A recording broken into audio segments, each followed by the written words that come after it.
You come home tired, just wanting to relax.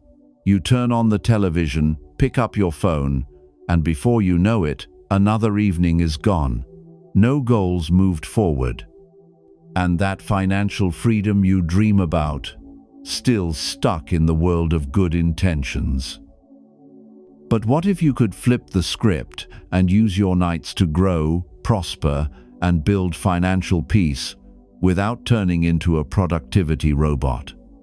In this video, I'm going to show you 6 simple and powerful Stoic principles that can transform what you do after work and completely change your future. Stick with me until the end. 1. Act even when you're not motivated. You promise yourself you'll take care of your finances at night. You'll track your spending, review your budget, study investments.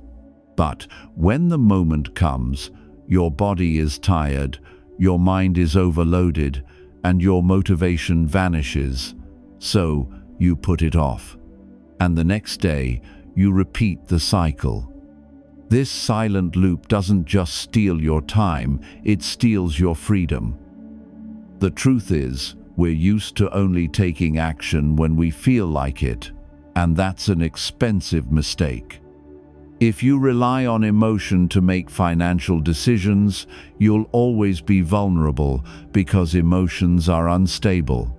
At night, emotions crave comfort, not progress. And if you give in every time, your life shifts into maintenance mode instead of growth mode. Epictetus, one of the leading thinkers of Stoicism, taught that virtuous action doesn't depend on mood. He said, "If you want to improve, be prepared to be ridiculed, misunderstood, and ignored, but keep going." That applies to life decisions and to money decisions too. The wise act based on what's right, not based on how they feel. So what does this look like in practice? It means you can be tired and still do one small thing that moves your financial life forward. It doesn't have to be a productivity marathon. Just keep the commitment. And the more you act even without motivation, the more your mind learns that action depends on clarity, not feelings. Here's a practical Stoic tip. Create a mini nighttime ritual. It could be jotting down your top 3 expenses of the day, or quickly reviewing your bank account, or even listening to 10 minutes of money content. The point isn't complexity, it's consistency. You're training yourself to act with intention, not impulse. And the more you practice, the easier the next step becomes, because real motivation comes from action, not the other way around. In the next principle, you'll learn how to redirect your energy smartly so you don't get stuck when you're feeling drained. 2. Redirect your energy, don't fight it. It's been a long day. You barely finished your tasks and already feel drained. The idea of dealing with numbers, decisions, or anything money-related feels distant, almost impossible. But is the problem really a lack of time, or just misdirected energy? What hardly anyone tells you is that, most of the time, the issue isn't willpower, it's poor energy management. You're trying to use the most exhausted part of yourself, and then you're frustrated when it fails. Your body is asking for rest, but you push your mind harder, or your mind is overloaded, and you demand more physical effort. That's like swimming against the current. Marcus Aurelius, emperor and Stoic philosopher, said, "The art of living is more like wrestling than dancing. It demands readiness, vigilance, and adaptability." The wise Stoic doesn't rely on brute force. He observes, understands his internal state, and acts smartly. If one part of him is overloaded, he shifts action to another part. In practice, it looks like this. If your day was mentally exhausting, start your evening with something physical. Take a walk, enjoy a long shower, tidy up a space in your home, anything to reset your mind. On the other hand, if your day was physically exhausting, let your mind take over. Listen to a money podcast, read something light, or visualize your goals. This redirection isn't procrastination, it's Stoic strategy. You stay in motion, but you respect your limits. You're telling yourself, I'm not stopping, I'm just changing how I move forward. And that's real strength.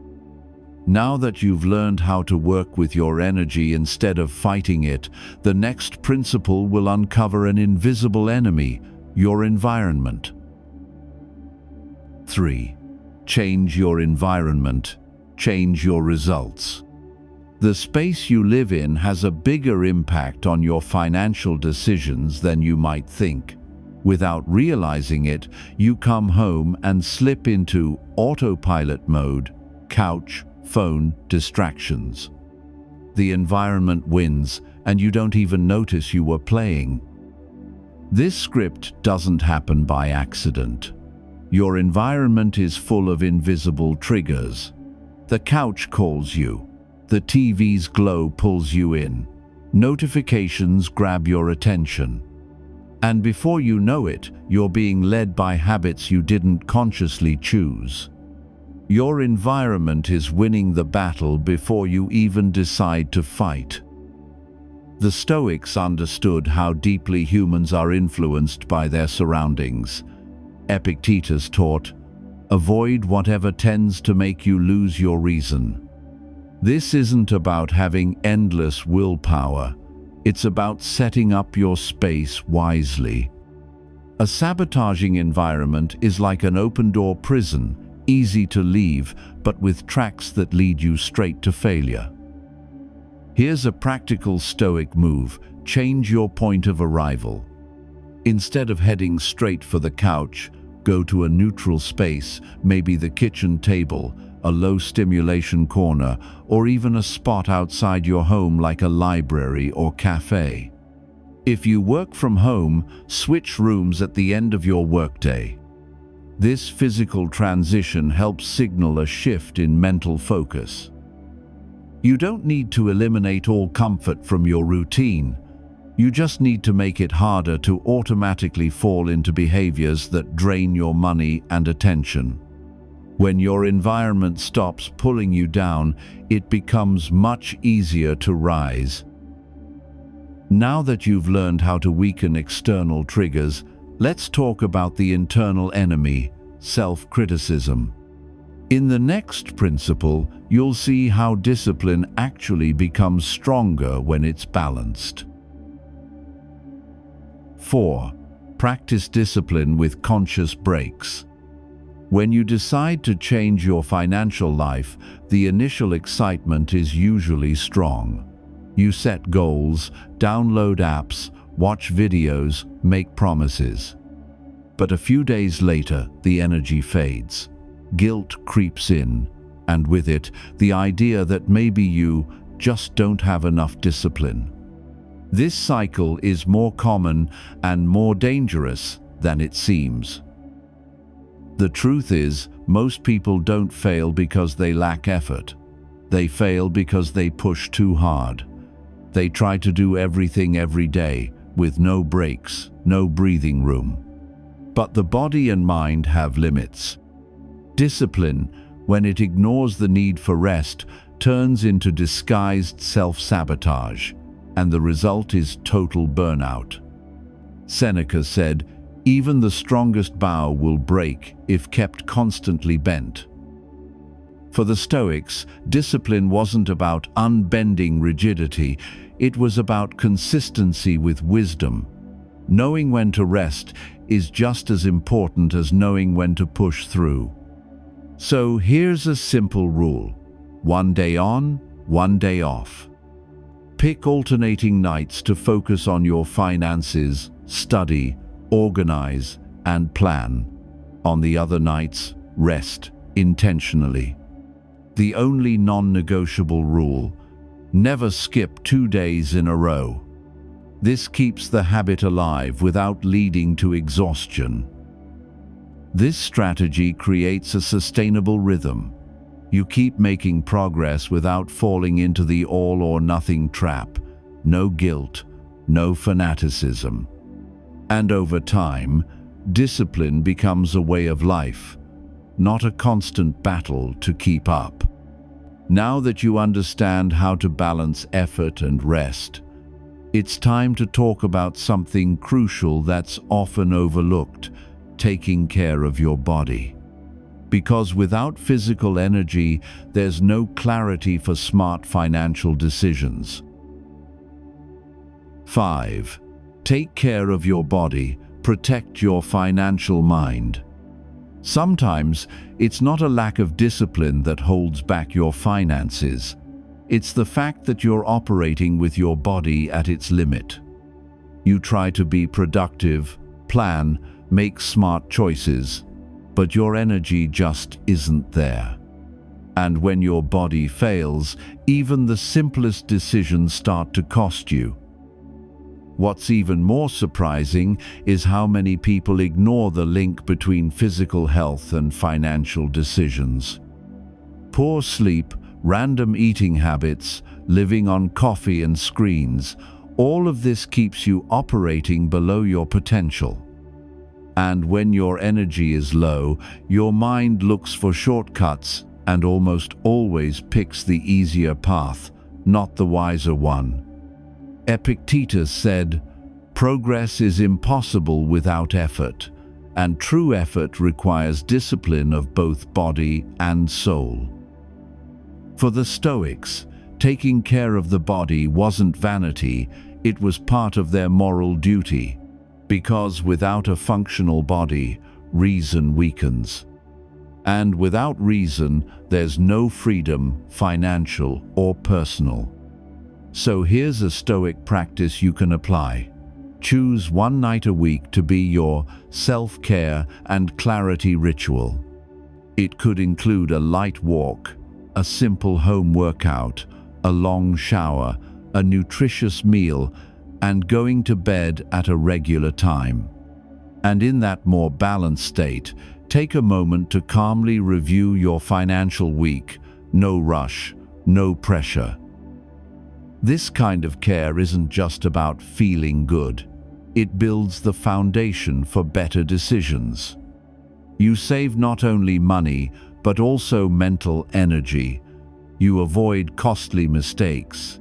And more importantly, you start living with greater presence and intention. In the next and final principle, we'll talk about how planning ahead can eliminate most of the impulsive decisions that sabotage your progress. 6. Plan ahead, decide less. A lot of people manage their money on the fly.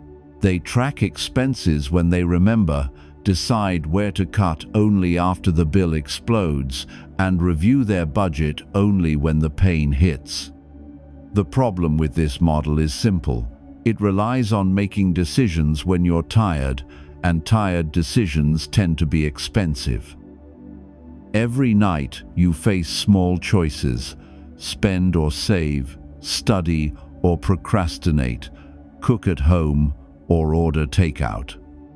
Each choice drains mental energy, and when your mind is overloaded, it picks the easier path, which almost never leads to better finances. Seneca encouraged the practice of daily review and planning ahead. He said, "Life must be examined, time must be evaluated." For the Stoics, action doesn't begin when it happens. It begins when it's intentionally thought through. Planning is a way to cultivate the virtue of prudence. The practice is simple but powerful. Set aside 30 minutes every Sunday to review the past week and map out the one ahead.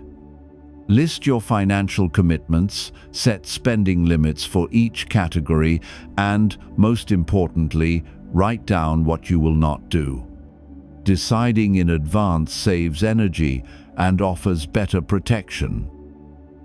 When you start the week with clarity, you gain a kind of quiet freedom. You don't waste energy on every small decision, and you're not constantly putting out fires. You move with purpose like a strategist, not someone just reacting to chaos. With this, you complete the Stoic cycle. You observe, understand, organize, and act. And you do it consistently. What you do with your evenings either builds or destroys your financial future. Every small choice after work carries more power than it seems. You don't have to change everything at once. You just need to adjust your direction with intention. And the Stoics knew, direction matters more than speed. When you take care of your body, organize your environment, respect your natural cycles, and plan with intention, your money starts to reflect your philosophy of life. That's freedom in practice, not just in theory. Now tell me, which of these principles are you going to apply today? Leave your answer in the comments. If this video brought you value, hit the like button, subscribe to the channel, and share it with someone who's rethinking how they approach money.